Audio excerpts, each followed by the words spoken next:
Olá, turma, seja bem-vinda ao nosso vídeo de orientação da nossa primeira avaliação, a nossa P1. Assim como vocês sabem, a P1 ela pode ser criada tendo como referência as 4 primeiras unidades da nossa disciplina.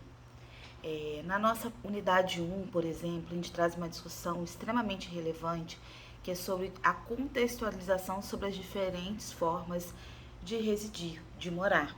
E aí, quando a gente traz essa discussão sobre o acesso à moradia dentro de diferentes conjunturas, é muito importante também que nós tenhamos ali elencado quais são as condicionalidades econômicas, políticas, sociais e culturais que norteiam a ocupação do solo.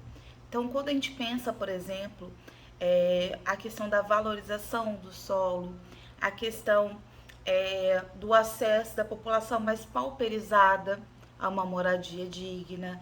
Então, a unidade 1 traz essa apresentação justamente refletindo como que se dá o acesso, principalmente quando a gente pensa do acesso daquelas famílias em maior vulnerabilidade ao acesso à moradia que é garantido na Constituição de 1988.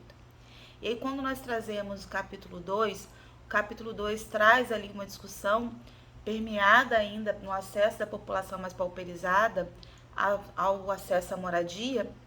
E aí, na unidade 2, ela traz inclusive uma contextualização histórica, onde apresenta ali o surgimento de moradias populares, como é o caso do Cortiço, onde ali residiam inúmeras famílias em condições muitas vezes precarizadas, e aí traz justamente essa discussão do acesso da população, que por vezes nem sempre o acesso à moradia, ela representa ali um acesso digno daquela população, principalmente quando a gente pensa na população mais pauperizada. E aí quando a gente continua ali trazendo essa contextualização histórica, a gente observa, por exemplo, que na década de 1960 havia ali toda uma discussão sobre o acesso da população mais pauperizada nas áreas centrais, nas áreas ali de maior valorização do solo.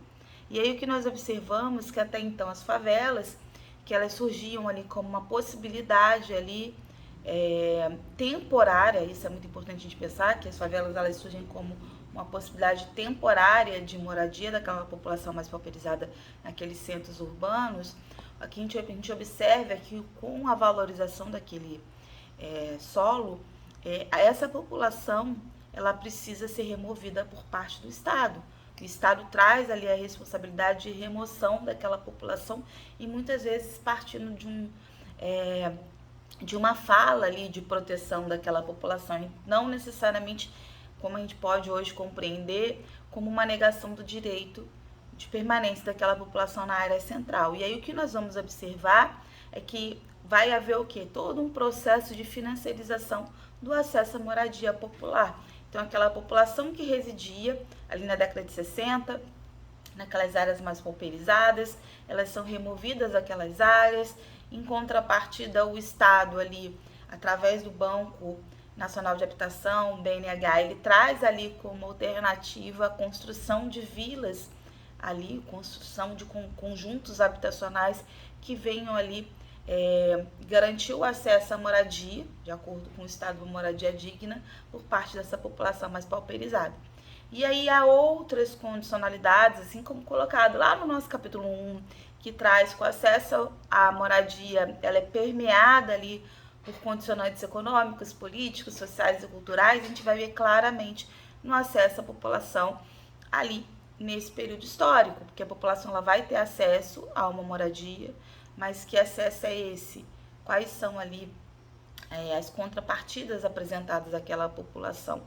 Então a gente vai observar o que? A financiarização do acesso à moradia. E aí, quando a gente traz essa discussão, qual que é a proposta do trabalho? O trabalho ele tem como proposta justamente que vocês, alunos, vocês, alunas, possam fazer um comparativo do acesso à moradia a partir da construção desses conjuntos habitacionais, a partir da oferta ali de moradia dentro de uma perspectiva de financiarização da habitação, quando a gente traz a discussão para os dias de hoje. Né? Então, quando a gente traz a discussão para o acesso à moradia, a gente está falando ali de um salto de décadas. Então, como que o Estado hoje ele traz, principalmente pensando a partir da Constituição de 88, que traz ali o acesso à moradia como um direito da população e como o Estado ele atende, como o Estado ele busca a garantia desse direito.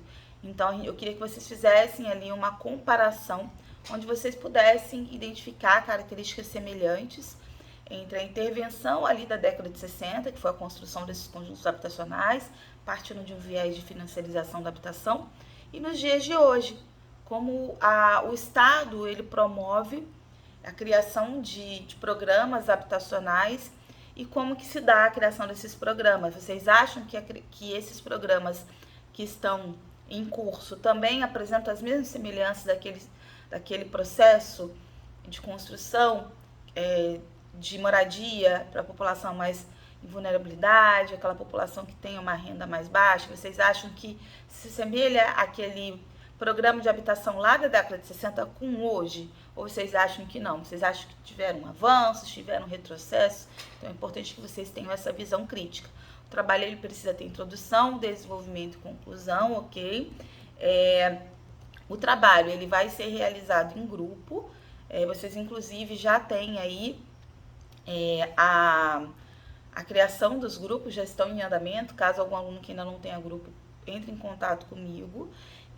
O trabalho ele tem que ter de 2 a 3 laudas, lembrando obviamente que capa e referência bibliográfica não vão contar.